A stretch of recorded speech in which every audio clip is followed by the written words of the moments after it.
Good evening, everyone. Thank you for joining us today about a topic that is very important to most of us and Zara will take us through it. Zara, go ahead, please. Thank you very much, Basim. Good evening, everybody. Happy Eid, happy Easter for those celebrating, and welcome to tonight's session on US estate tax exposure for Canadian expats in the GCC. This is a private webinar on US estate tax and what it means for Canadian expats holding investments in the UAE and the GCC. As Basim said, my name is Zara Raza. I'm a lawyer based in Saudi Arabia, and I'm delighted to be moderating tonight's session. Today, we have speakers joining from different locations. Neil is with us from the Isle of Man, and Basim is with us from Egypt. I'm moderating from Saudi Arabia. And this perfectly reflects the international mobile audience that we have speaking at tonight's webinar. So a few things before we begin. First of all, this session is being recorded and the recording will be sent to all the registrants once it is ready, hopefully next week, so that we've got notes, so you don't need to take notes on anything.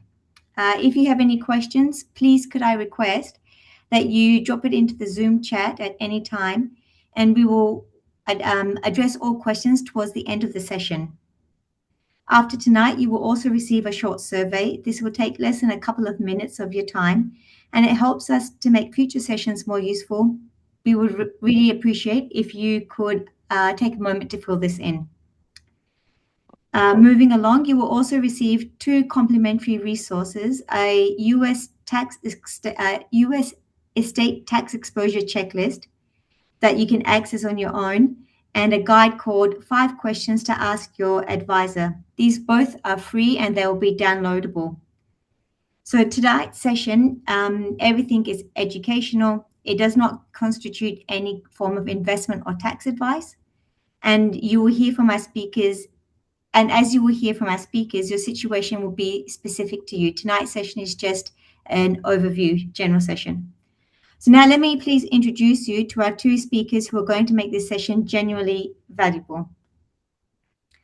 Our host this evening is Basim Fawzi. He's Vice President MENA at Alexa Wealth Private in the DIFC Dubai. For reference, Alexa Wealth Private is a DFSA regulated wealth management firm based in the Dubai International Financial Center. It specializes in cross-border financial planning and investment solutions for internationally mobile professionals and families. Basim has over 30 years of experience in financial services, with a particular focus on Canadian expats navigating tax residency, estate planning, investment structuring across the GCC. He holds a Bachelor of Laws. He is a fellow of the Canadian Securities Institute, one of the highest distinctions in the Canadian financial services, and he also holds the Personal Financial Planner designation. So I will now hand over the rails to Basim. Basim, over to you. Thank you. Thank you very much. And I also would like to introduce our expert guest speaker, Neil Chadwick. Neil is the Chief Sales Officer at IFGL Group of Companies and the Director of IFGL Global Trust. Neil brings over 20 years of experience in assisting with tax and trust planning structures for internationally mobile investors. He's a former chair of the Isle of Man Insurance Association and a former director of the Isle of Man branch of the Society of Trust and Estate Practitioners. He also specializes in cross-border estate planning and insurance-based solutions for high net worth clients living and investing across border. Neil, thank you so much for joining us today. It's a great honor to have you, and I'm sure our guests as well will enjoy this session and they will enjoy talking to you and hear from you. The problems that the hidden issues that they may face or different solutions. We have a great session. We promised that we always promise the 60 minutes, and we book it for 2 hours to give space for the question and answer part of the presentation. However, we will try our best to keep it limited to the 1 hour, hour and 15 minutes. It will depend on how things go. So who is this session for? This is not for everyone, okay? So tonight we're talking to Canadian expats, those of us who have lived and worked in Canada, and they filed their taxes and they left Canada and became non-residents. We know the benefits, the good, bad, and ugly of being non-resident. However, this one here, it's hardly talked about. Very few people will talk about this, and most of audience haven't heard of this before. And this is something I've seen in the questions that you answered before your registration. So this tonight is for Canadian non-residents who filed departure from Canada are no longer Canadian tax residences. It's also for the UAE and GCC-based clients who are living and working like Abu Dhabi, Dubai, Riyadh, Doha, or elsewhere in the region. Investment holders who hold portfolios include US-listed ETFs, US stocks, or international brokerage accounts, or received end-of-service packages and stock options through a U.S. employer. Those of us who work for a U.S. company in the UAE or wherever they are, they never lived in the U.S. and they have a U.S. end-of-service package. It falls under, this is for you. And someone who is unaware of the U.S. exposure. So by the end of the session, you will understand what U.S. estate tax is, who it applies to, why non-U.S. persons face very different rules than U.S. citizens, why the Canada-U.S. tax treaty may not protect you in your current situation, and how the U.S. 60,000 NRA threshold compared to the U.S. 15 million for the U.S. exemption. What planning approaches are used to address this exposure? The right questions to ask your advisor. So, where it begins, the U.S. estate tax doesn't care where you live. What does that mean? It cares where your assets are. This is about your U.S. listed ETFs, U.S. stocks, like the NVIDIA, Apple, Microsoft, and the likes, or your brokerage cash. A significant portion of your portfolio might be subject to U.S. estate tax on your death. This here is not for your lifetime. Tonight is not about the lifetime. It's about protecting your legacy and passing your assets and your wealth to the next generation and the loved ones. So the exemption for non-U.S. person is a $60,000. For a U.S. person is a $15 million. And we'll dig deeper into these details and those headlines. So it's a $15 million for the U.S. person, 60,000 for the non-U.S. person who's holding U.S. assets. So your exemption as non-resident, non-U.S. person is 60,000. The top federal rate, and it's a graduated rate. It's a marginal rate. It's not a flat. It's 40%. And this 40% or whatever your assets would worth and whatever that rate will come up to is not just on your gains. This is on your capital. How much money you've got, this is basically all together.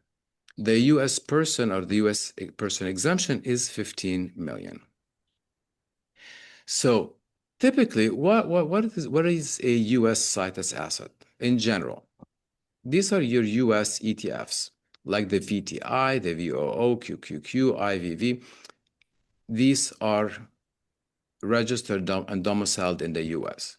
Shares in U.S. companies traded on the U.S. exchange.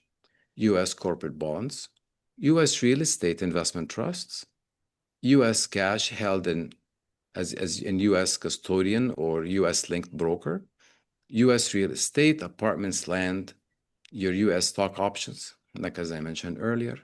What is not a U.S. Citus, we have your U.S. Treasury bonds, your U.S. government debt. These are specific exemptions. On the other side, the Irish domiciled ETFs shares in non-US companies, even if listed on the US exchange. The UAE, UK, or European equity held directly. You own shares in Emirates Bank that have nothing to do with that. Cash held in non-US bank account have nothing to do with this.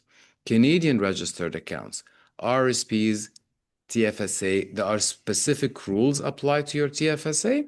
RSPs, they have a bit of, you can get away with things, but the TFSA is treated differently. So the key rule that the situs follows the assets, not the broker. US ETFs held through an Irish or Swiss broker are still qualify as a US situs. So we take a quick look here on the implication of what it looks like. So here is a quick case study that shows the average. We have a $500,000 investment, which is pretty typical across the board for most of our audience. So a 500,000 in US ETFs, you get the 60,000. Now this is on death. This is not in your lifetime. So US 60,000 exemption, that leaves you with $440,000 taxable, estimated tax progressive schedule. It will cost your estate $135,400.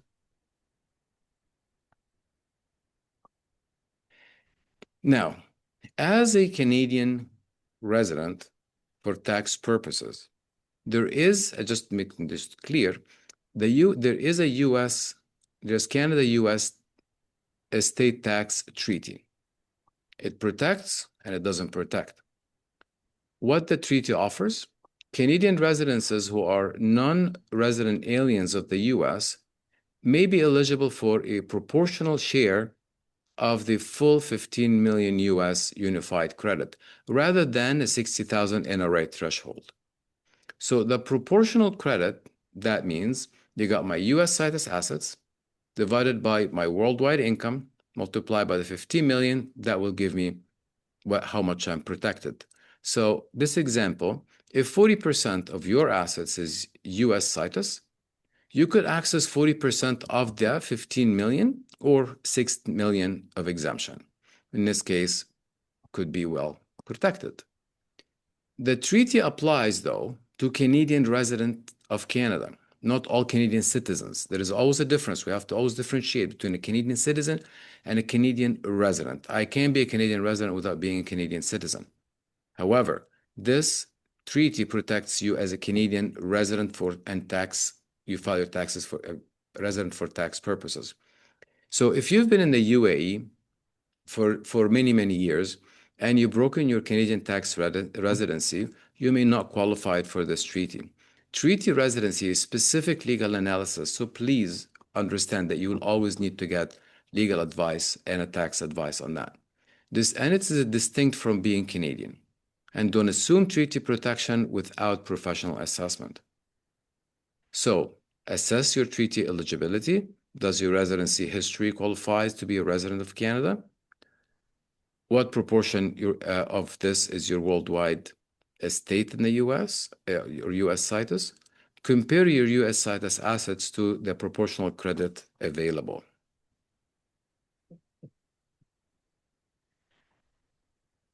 So, one second.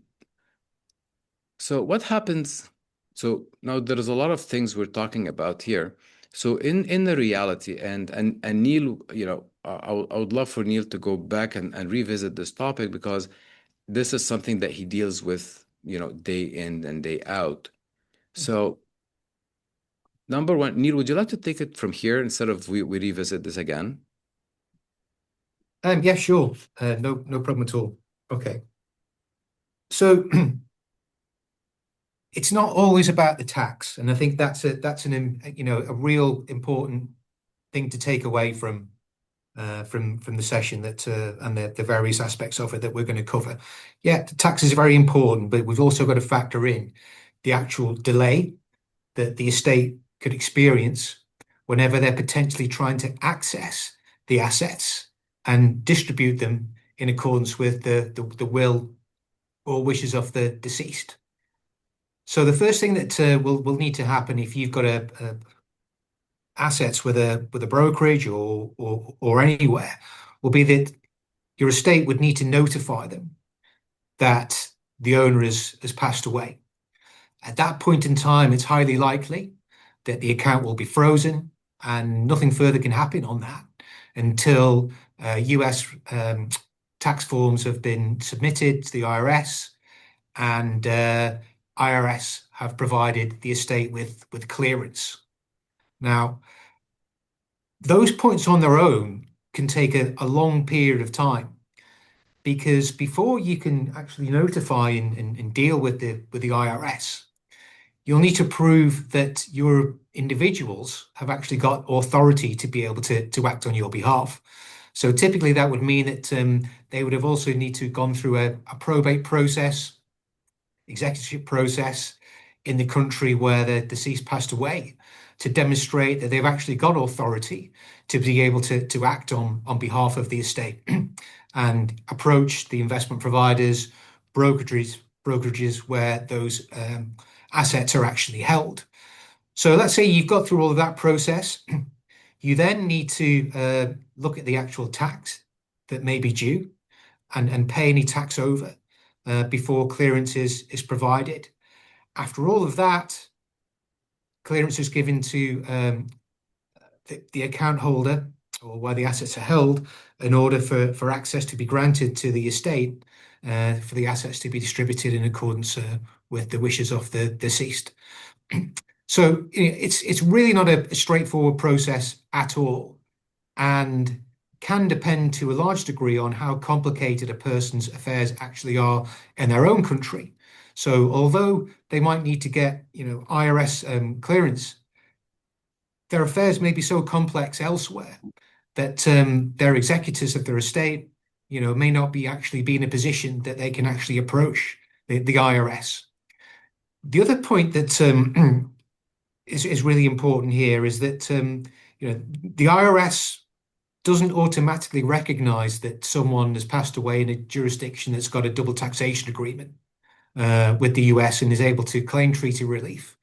The executors of the estate will need to actually demonstrate that treaty relief is available, and potentially also factor in the numbers. So it's really not a straightforward process at all, and can depend to a large degree on how complex the affairs of the individual are in the jurisdiction where they've passed away. We move on to the next slide, please. So, how are assets typically held by Canadians, where they've got US investments? You've got US ETFs, equities, UCITS, and then other types of assets which would typically build up, quite a common investment portfolio. Common platforms used by individuals that would hold US assets. Interactive Brokers is a very popular one that we come across a lot because of the flexibility that it offers to users of that particular platform. Saxo Bank, Swissquote, again, popular international platforms that are used. And then, there are others less widely known that will hold those assets. But again, going back to one of the important points that was raised by Bassem very, very early on in the presentation, it's not where the assets are located. It's the assets themselves that determine what the tax liability might be, and that's the real important kind of takeaway here whenever we, factor these things in. Now, there are a number of misconceptions and myths that can potentially cast people out. The first one is, my broker is outside the US, so I'm fine. Again, back to the point that I've just raised, that doesn't really matter. It's all around what assets that you actually hold that determine what the tax liability is, not whether they're managed or where they're actually, being held. Another point is this only applies to Americans. That's not true. The whole point of a US state duty is that it captures US assets. what's determined to be a US situs asset. That's the reality here in terms of what this actually applies to. And then tax treaties. A common point that's raised is, well, I'm fine. I'm going to be able to utilize the tax treaty because that's the jurisdiction where I was born in or resident in for a significant period of time. So, I'm going to be able to use all of that. Again, that isn't always true. You've really got to look at the specifics of the tax treaty that would apply in the jurisdiction that you've got the closest ties to or resident in, and the US, because they're not all the same. Some of them are very, very significantly different. A lot of jurisdictions around the world don't actually have an effective tax treaty with the US, and where they do, the amount of estate duty threshold that's available to you can be quite different. So it can be purely linked on the value of your US assets as they apply to the overall value of your estate. That could determine the actual level of threshold that you would get. Finally, it's fine. I don't need to worry about it. I'm just going to put the assets in joint names with my spouse. With these types of arrangements, you potentially, all you're really doing is that kicking the can further down the road, for want of a better phrase. You're not going to be able to absolve the estate ultimately of the liability. It's just going to occur slightly later on. So if we now look at a couple of examples to show what this would look like. So with scenario A, we've got a moderate size of an estate of $700,000 worldwide, with US assets of $300,000. After we take away the $60,000 exemption, that leaves us with a taxable amount of $240,000.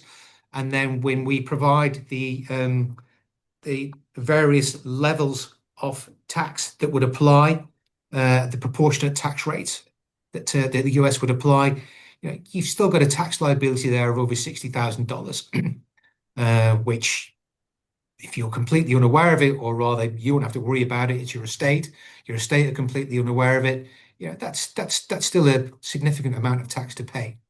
Then if you look at more sizable worldwide estates, so the example here of $1.5 million with $750,000 linked to US situs assets, you've got a taxable amount of $690,000. If you're not eligible for a treaty, over $200,000 in tax would need to be paid before access could be granted to those assets in order for them to be distributed in accordance with the terms of an individual's will or estate. Where a person's estate is being administered in a jurisdiction, or they've got close links to a previous country that can leverage treaty relief, then the numbers can be significantly different. So if you've got full treaty relief, we look at Canada, for example, where you've got the proportionate relief depending on the relevant to the size of your worldwide estate to your US situs assets, then it is possible for the tax liability to be reduced to zero. But even with that, you've still got to demonstrate that tax treaty relief is applicable, and the estate has still got to go through the process that we kind of ran through before, where notification of death, filing with the IRS, paying the tax, getting the clearance certificate, providing then clearance to the holder of the assets before they could be distributed in accordance with the terms of your will, your estate. And this can take a long time. We've seen examples of this where it's taken years before the assets, the US situs assets, have actually been in a position where they can be distributed in accordance with an individual's will. So if we look onto the kind of types of planning now that people can utilize to potentially reduce or mitigate the US estate duty liability that could arise. So you can potentially look at things like altering the asset allocation, So using Luxembourg or Irish ETFs that can potentially, mitigate the tax liability that way. Look at different kind of structures that could hold the assets instead, or looking at other types of products like insurance-based investment structures in which those US assets could be held. So first of all, if we look at the asset allocation adjustments, so you could shift your US assets over from being US listed ETFs to Irish or even Luxembourg domiciled equivalents. There will be some differences, but you are moving away from the US Citus asset trap there into jurisdictions that will ultimately track the same types of investments that you had exposure to, but you haven't got the US Citus risk going forward. So that's a strategy that we see being utilized a lot. But you've still got to factor in, in order for an individual's estate to get access to those types of assets, you've still got to follow through probate processes, potentially in the jurisdiction where those assets are held. So it's not necessarily the silver bullet, but it can definitely help. We then look at other different types of structures that could potentially hold US assets. So trust structures or holding them within a corporate vehicle. Yeah, they can definitely help. But sometimes those particular structures are looked through. They don't help in all circumstances. They can be complicated. You're going to need to get tax advice, legal advice in terms of how they will work for you. More importantly, how they will also be viewed in not only from the US's perspective, but also are they going to create any unforeseen circumstances for you in the jurisdiction where you're resident now? So, how are trusts taxed in your country as well as the US, and the same with corporate vehicles. The other point to make is that these kind of structures can be quite expensive to set up. They can cost a lot to run, and there can be unintended tax consequences as and when assets leave those particular types of structures. So they can work, but there are other alternatives. So if we look at the third planning approach, which is using insurance-based investment structures, these are really straightforward and very straightforward things to actually control and manage during your lifetime, as well as providing a real advantage in the event of an individual's death, where they hold US Citus assets. So before, if we go back to, what's the situation where the individual is holding direct US Citus assets? Well, it doesn't matter where they're held, because they own them. They've got the liability on the US listed ETFs, equities, and also the cash held in the various brokerage accounts. However, if those assets are transferred into an insurance-based investment structure, then the insurance company then legally owns those assets and not the individual anymore. The individual will hold the rights to the insurance contract, but not the underlying assets, albeit that the value of the insurance contract is derived from the value of the underlying assets. Now, the key thing to take away here is that the individual's mortality does not have an impact on when the tax liability will fall through or would fall through. Because the individual doesn't own the assets anymore, the insurance company does, and the insurance company won't die, then the individual's mortality is not going to trigger a tax liability on all of this. So, these can be really favorable structures to hold. They're not the only thing out there, but they are an alternative to consider alongside either restructuring out of US ETFs into Luxembourg or Irish ETFs, looking at trust or corporate solutions that could potentially mitigate the tax liability. And then onto this, where it's a straightforward approach where you're moving the assets outside of your own name into the insurance-based investment structure. The insurer then becomes the legal owner of the assets. You're the legal owner of the insurance structure. And your death, because you don't legally own those assets anymore in your name, they're owned by the insurance company, does not trigger the US estate duty liability. Now, like all of these things, you've got to take advice. You need to make sure that this particular type of product, as with anything, is going to actually achieve the desired objectives. And more importantly, make sure that it's something which is suitable for the jurisdiction where you're resident. Another really advantageous point with these types of they typically allow the individual to either bolt on a simple beneficiary nomination, whereby you could nominate a spouse, civil partner, etc., depending on where you are in the world and what the local legislation would state. Or you could bolt on a very simple type of trust structure, which would only come into play whenever the owner passed away, and allow the benefits to be either transferred out into new ownership or cashed in and paid out seamlessly to beneficiaries. So there are options there that can definitely be utilized. But, we've all got to take our own advice and look at which type of solution is going to be the best approach for us, whether it's approach 1, 2 with the corporate trustee structures, or whether it's something like an insurance-based investment wrapper where you would actually transfer those assets in.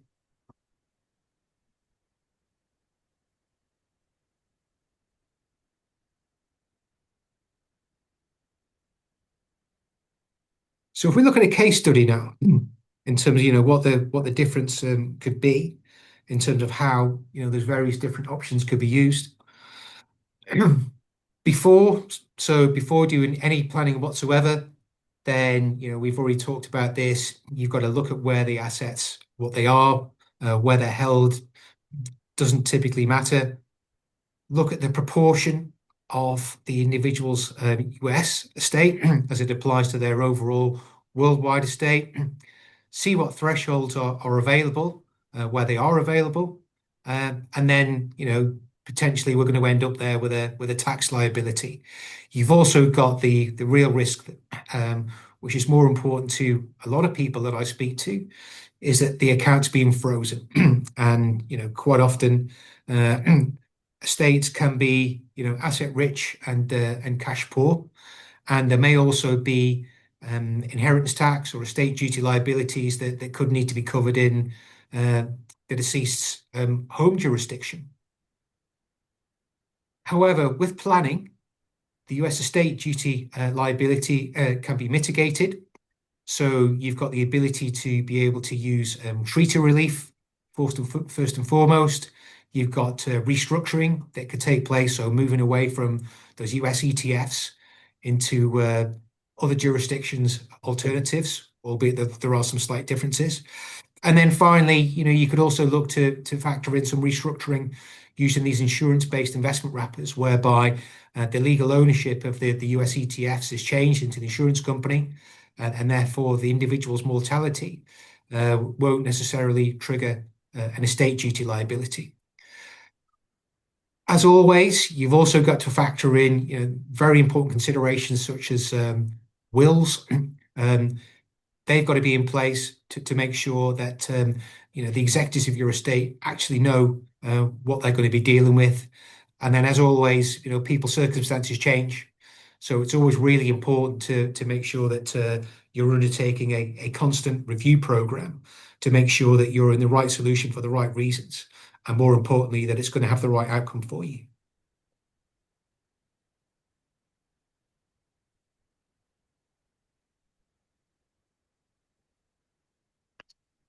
So, 5 really important questions to ask your advisor.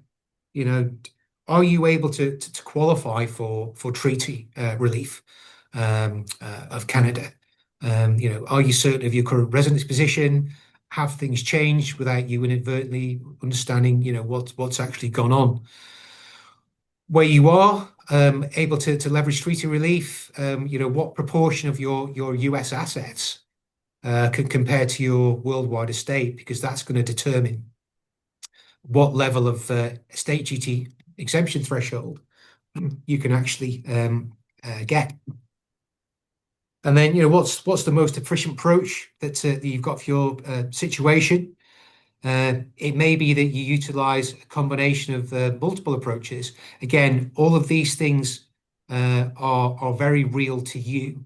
There isn't a one-size-fits-all approach with any of these types of things. You've got to utilize what's going to work best for you, when it's going to work, and whether or not it's something that you can leave in place now, or whether it's something that you're going to have to revisit on a regular basis as your particular circumstances change.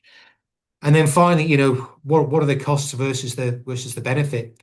This is always a key one. It's not always about what the tax duty or what the estate duty liability might be. Is there a particular structure which is going to make things easier for your estate? Can you consolidate assets, for example, into a particular type of vehicle, so you're not looking at multiple jurisdiction probate requirements in addition to the US before you even get started?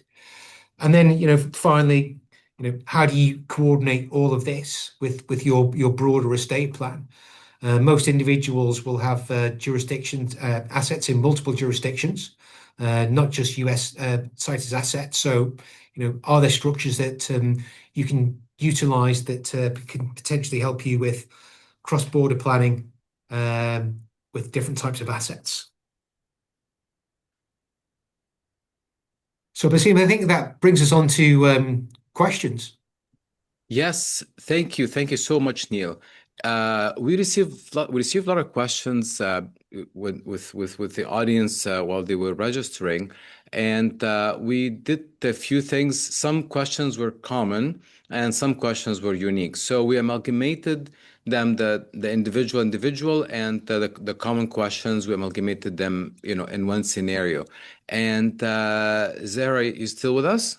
Yes, I am. All right. So Zara will take us through the questions. Thank you very much. Thank you, Thank you. Basim and Neil. That was very valuable, very informative. As Basim said, we've had some questions which have come through the chat. So, Basim, this one's for you. The question is, are non-residents of Canada with less than $60,000 invested in US stocks exposed to US tax estate laws? Sorry, the question again? Sorry, Basim. The question for you is, are non-residents of Canada with less than $60,000 invested in US stocks exposed to US estate tax? Well, if you're non-resident, you qualify for, well, now let me be clear here.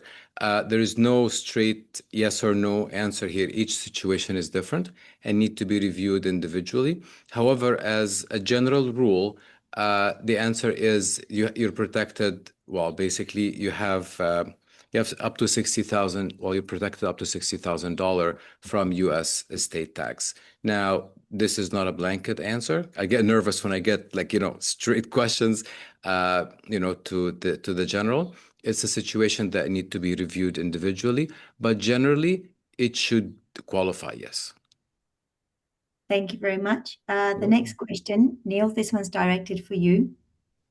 Several people have asked about understanding the planning structures specifically.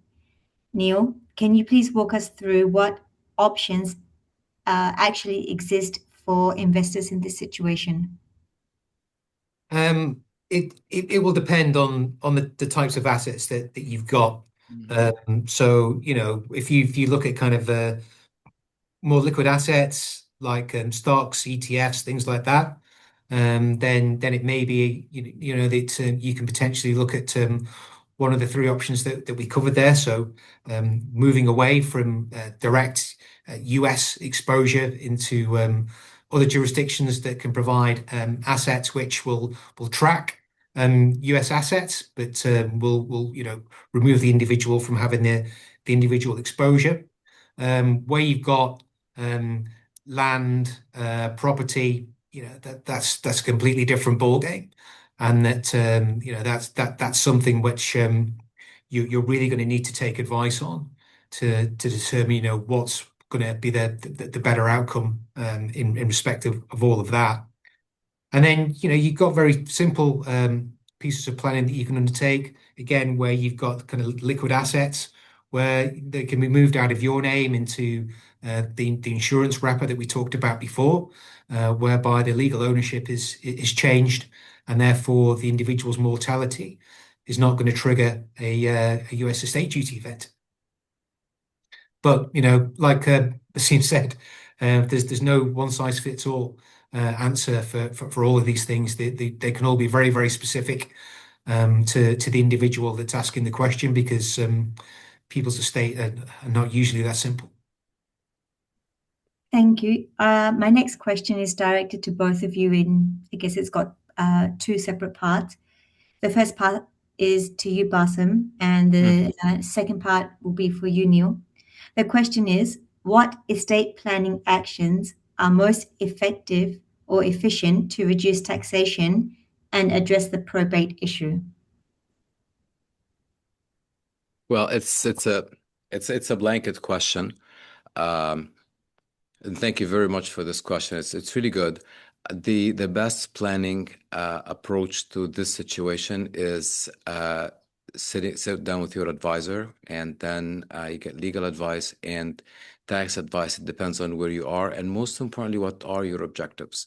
The first question any advisor will ask the client is your objectives, and from there, to me, this will be the best way to start planning, is to sit with professionals to assess your situation in line with your legacy objectives, growth objectives, whatever objectives that you may have. Talking about it with your advisors and your counsels will do you well. I hope that answers. Thank you. And Neil, for the probate portion? I think both of us are going to sound a bit like a broken record on this one, because there are no simple, one size fits all solutions here that we can all walk away and say, if I just do these two things, then I'm going to absolve myself and my estate of all of these issues that we've talked around. Probate process, you can look at changing the ownership of the assets that we've talked about before, but even with those, are you then potentially opening yourselves up to structures which may or may not work for you in your home country? So the key takeaway is that if you don't know the answer, then it's something that you've really got to take advice on to make sure that you've got to look at your estate overall, and make sure that whatever you put in place is actually going to work for you going forward. Because if probate in one jurisdiction, it may not be the US that you've only got to worry about. You've potentially got to worry about probate in multiple jurisdictions before you even get there. Thank you very much. Some more questions which have come in. Wow. And Great participation. Wow. I'll read it. So the next question is, if someone has a US and Canadian passport but lives in Dubai and is a non-resident of Canada, what are the tax implications? Sorry, come again? If someone has a US and Canadian passport but lives in Dubai and is a non-resident of Canada, what are the tax implications? That question is for a tax advisor. That's my take on this question. It's very specific, cross-border, and we work with fantastic tax firms, and they are global of nature. So their advice, they are qualified to advise on the US, Canada, Europe. So yeah, he needs to speak to someone at that capacity to give the right advice. Thank you. We can help by referring. That's the simple answer to it. Great. Thank you, Basim. Mhm. The next question. If I restructure to a non-US ETF through a US brokerage account, could I still be subject to the US estate tax for non-US assets? I'll leave this to Neil. Again, you've got to look at what the assets are, and then also, whilst you may be able to restructure into something that doesn't immediately have the US estate duty links to it, you may still have to go through the whole process of IRS clearance in order for your estate to be able to get access to the account in which they're held. So, it's not just about the tax. To refer back to my comments before, you've got to look at the entire thing in the round, really. Yeah, the tax is a very important part of all of it, but can you also be doing things that could potentially make the administration of the estate more simpler? Great. Thank you. Do we have time for a couple more questions? Yes. Okay. Next question, Basim. I will direct this to you. Oh. I had no idea this applied to me. I've been holding VTI and QQQ through IBKR for years. Am I already exposed? Well, from the sound of it, and as I said, I don't like to answer the yes and the no, but the question is very specific. And the assets being listed, yes, but again, it depends how much. So any question most likely will have the it depends, because they are individual situations. But as a general rule, these ETFs, yes, they qualify as US cited assets. Fantastic. One more question, Basim, towards you, please. Me? Okay. Yes. Sorry. My wife and I hold our investments jointly. Does that help or hurt us from an estate tax perspective? This is an excellent question. And I'm glad that Neil is here with us today, because I would much rather Neil to take that one away. Neil? Okay. I mean, it can help, but it's going to depend on how things are looked at. So, whether the assets are viewed as being held individually, or whether you can actually defer the liability down to the death of the second holder. Again, it's something that you're going to have to get specific advice on for your particular situation, to determine, what the potential outcome could be. Like I say, jointly held assets can help. In some circumstances, they can defer tax liabilities, but not always. You've got to look at this to your specific circumstances and see how that's actually going to work out for you. Thank you, Neil. One more question for you, please. At what level of US exposure does it make financial sense to put a structure in place? Again, it's back to one of the points I've raised before. It's not always about the tax.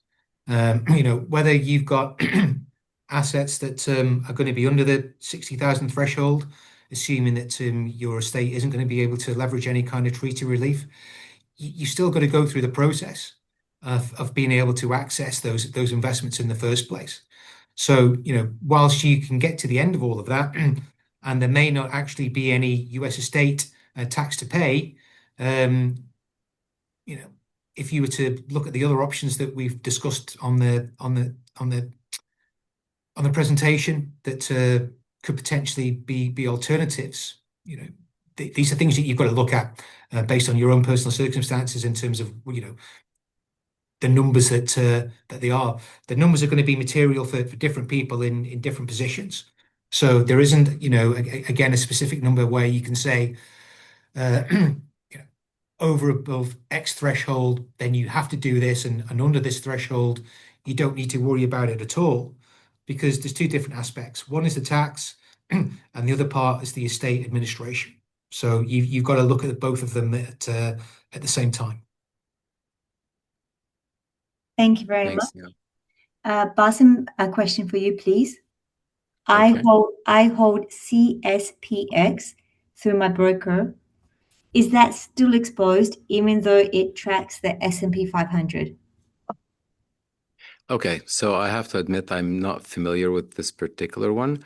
However, the general rule is it's not what is it tracking, it's what is it domiciled at. So if it's a domiciled US ETF, the answer is yes. If it's domiciled Luxembourg, Ireland, chances are it is not. But for those specific ones, always we need to sit in front of the client and then we evaluate it and give the answer of the yes or a no. Okay, great. One more for you, Basim, please. Okay. I am planning to return to Canada in 2 years. Should I address this before or after I reestablish Canadian residency? Always before. Always before. Because this will take me back to an event that I hosted a few months back. Was titled Repatriating Back to Canada. And my expert then, his advice was Wayne, and Wayne's advice from tax and tax planning standpoint is you need to plan ahead because we have benefits. We benefit of things planning ahead of time than planning close to it or post repatriating. So the earlier, the better for everything and everybody. Thank you. I've only got 3 more questions. Okay. My next question, Basim, is for you. Also? Yes. Okay. I left Canada in 2018 and I filed a departure return. So does that mean I no longer qualify for Canada-US treaty protection? This is a good question. It's mostly will be answered by a tax professional.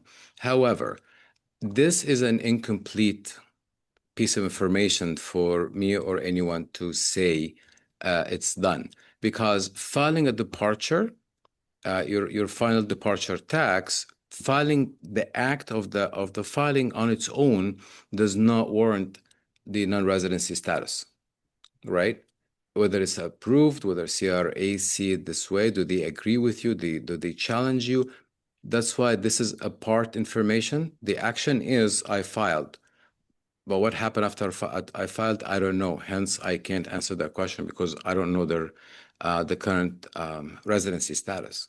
I didn't hear they received the notice of assessment or they received some form, blah, blah, blah.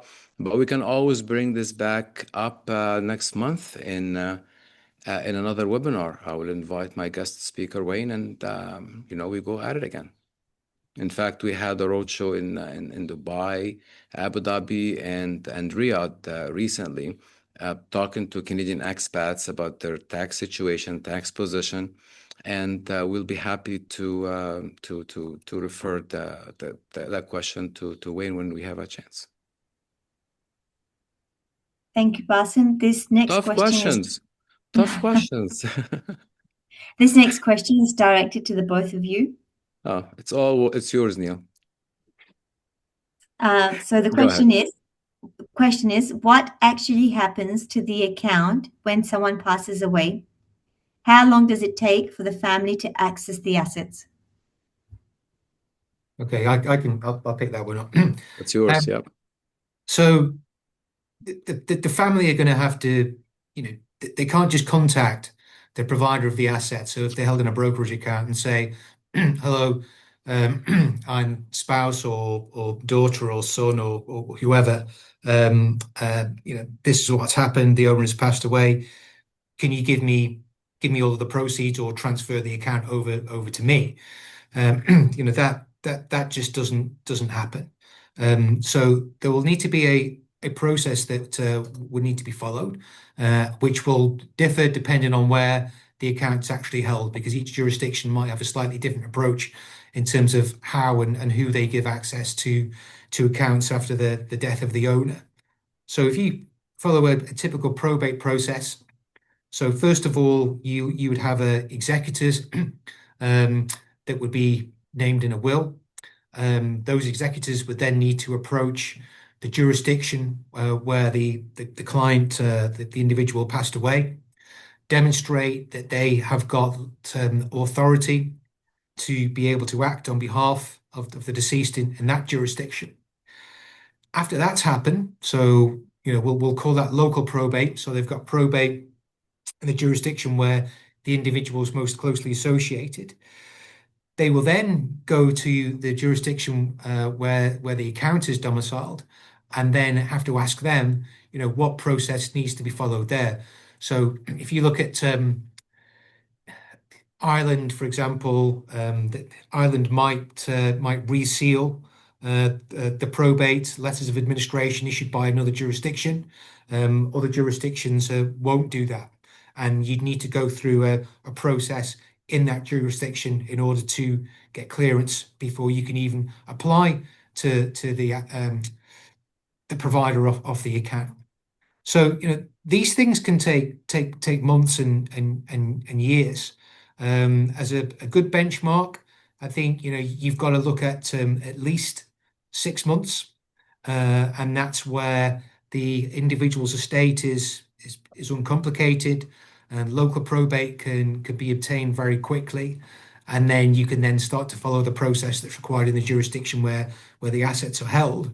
But I've seen cases which have gone on for up to 10 years, because someone's got an incredibly complex estate in their home jurisdiction before they can even look to apply for probate where the assets are actually held. So it can take a long time. It's not a straightforward process at all.